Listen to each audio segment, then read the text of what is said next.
ప్రతి ముస్లిం ఈ యొక్క రంజాన్కి వాళ్ళ యొక్క రిజల్యూషన్ అనేది ఈ విధంగా పెట్టుకోండి.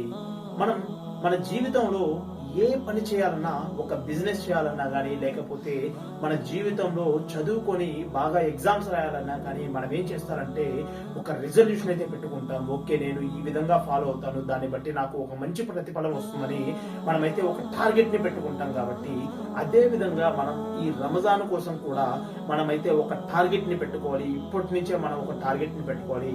ఆ టార్గెట్ ఏంటంటే ప్రతి ఒక్క ముస్లిం ఏం చేయాలంటే ఇక్క మీద నుంచి ఇప్పటి నుంచే ఎవరైతే వాళ్ళ యొక్క నమాజుల్లో లోపాలు ఉన్నాయో, లేకపోతే వాళ్ళ యొక్క నమాజులు తక్కువగా ఉన్నాయో, అటువంటి వారు ప్రతి రోజు ఏంటంటే ఇప్పటి నుంచే రంజాన్ వచ్చేసరికి వాళ్ళ యొక్క నమాజులని పరిపూర్ణం చేసుకునేదానికి ప్రయత్నించాలి. ఒక్కసారి రమదాన్ రాగానే వాళ్ళ యొక్క నమాజులన్నీ 30 రోజులు కూడా 5 పూట్ల వాళ్ళ యొక్క నమాజులన్నీ పరిపూర్ణంగా చేసుకునే విధంగా మీరు రెజల్యూషన్ పెట్టుకోండి. ఎప్పుడైతే ఈ విధంగా మనకు రెజల్యూషన్ ఉంటుందో మనం మన యొక్క రమదాన్ లోని 30 రోజులు 5 పూట్ల నమాజులని అంటే పరిపూర్ణంగా పూర్తి చేసుకునే దానికి మనకు అదృష్టం కలుగుతుంది. అదే విధంగా ప్రతి ఒక్క వ్యక్తి ఈ టార్గెట్ ని పెట్టుకోండి. ఏమిటంటే నేను ఈ 30 రోజులు ఎన్ని కష్టాలు వచ్చినా సరే, ఏమైనా సరే, నేను ఈ 30 రోజులు నేను ఈ రోజాను ఉంటాను. ఈ 30 రోజుల యొక్క ఉపవాసాన్ని నేను పరిపూర్ణంగా పాటిస్తాను. నా యొక్క సృష్టికర్త అయిన అల్లా కోసం నేను ఈ 30 రోజులు రోజాలు పాటించాలని మనస్ఫూర్తిగా గట్టిగా సంకల్పం చేసుకోండి. అదే విధంగా ఈ 30 రోజులు ఏదైతే ఉన్నాయో ఇక్కడి నుంచి ఏం చేయాలంటే ఖురాన్ని ప్రతి రోజు ఖురాన్ చదివి మీరు మీకు నచ్చిన భాషలో, అంటే మీకు ఏ భాష అయితే మీకు వస్తుందో ఆ భాషలో మీరు ఖురాన్ చదవటం మొదలు పెట్టండి.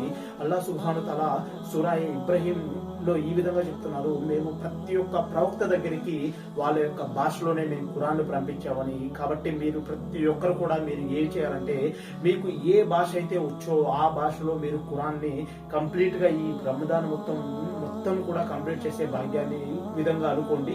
అదే విధంగా మీరు హదీసులని, అదే విధంగా రసూలుల్లాహ్ అలైహి వసల్లం గారి యొక్క సిరాత్ ని కూడా పూర్తి చేసుకునే విధంగా మీరైతే టార్గెట్ పెట్టుకోండి. ఎప్పుడైతే ఈ రమదాన్ వస్తుందో మీ యొక్క ఇప్పుడు దాకా మీరు ఏదైతే అయితే చారిటీ ఇచ్చారో దానికన్నా డబల్, అంటే ఎక్కువ విధంగా చారిటీని ఇచ్చేదానికి దోహదపడండి. ఎందుకంటే ఈ రమదాన్ లో ఒక్క పుణ్యం చేస్తే 70 పుణ్యాలకి సమానం. అదే విధంగా ఒక్క నమాజ్ చేస్తే 70 నమాజులతో సమానం. కాబట్టి ఈ రమదాన్ మాసం యొక్క ఉపవాసాల్లో ఒక్క రోజా ఉంటే 700 సంవత్సరాలు నరకాగ్ని నుంచి కాపాడుకోబడతాం. కాబట్టి మీరు ఈ రమదానికి ఇప్పుడు దాకా ఎవరైతే వాళ్ళ నమాజులు తక్కువ ఉన్నాయో, ఎవరైతే వాళ్ళ నమాజుల్లో లోపాలు ఉన్నాయో, ఎవరైతే వాళ్ళ ఈమాన్లో కమ్జోరీ ఉందో వాళ్ళు ప్రతి ఒక్కరు ఈ రెజల్యూషన్ ని పెట్టుకోండి, ఈ టార్గెట్ ని పెట్టుకోండి. నేను రమజాన్ వచ్చేసరికి నా యొక్క పూర్తిగా నేను ఇస్లాం గురించి తెలుసుకోవాలి, అదేవిధంగా పూర్తిగా నేను ఇస్లామిక్ కాన్సెప్ట్ గురించి తెలుసుకోవాలని ఈ రెజల్యూషన్ ని పెట్టుకోండి. ఈ విధంగా మీరు ఎప్పుడైతే పెట్టుకోండి ఇప్పటి నుంచే దోహదపడతారో మీకు రమదాన్ లో చాలా సింపుల్ అయిపోతుంది. మీకు రమదాన్ వచ్చేసరికి మీరు అన్ని కూడా పరిపూర్ణంగా చేస్తారు. అల్లాహ్ సుబ్హానహు తఆలా ఆయన మీ అందరి యొక్క పాపాన్ని కూడా క్షమిస్తాడు. అదే విధంగా చెప్పేదానికన్నా నాకు కూడా ఆచరించే భాగ్యాన్ని అల్లాహ్ సుబ్హానహు తఆలా ప్రసాదించాలని మనస్ఫూర్తిగా అనుకున్నాను. మీరందరూ కూడా ఈ విధంగా చేసి నా కోసం కూడా మనస్ఫూర్తిగా దువా చేయండి, మా ఫ్యామిలీ మెంబర్స్ కూడా మనస్ఫూర్తిగా దువా చేయండి. అప్పుడే మీ దువాల వల్ల నాకు కొంచెమైనా సరే ఆ యొక్క కియామత్ రోజు నాకు నా యొక్క శిక్షణ నుంచి నేను తప్పించుకోవచ్చు. అస్సలాము అలైకుం.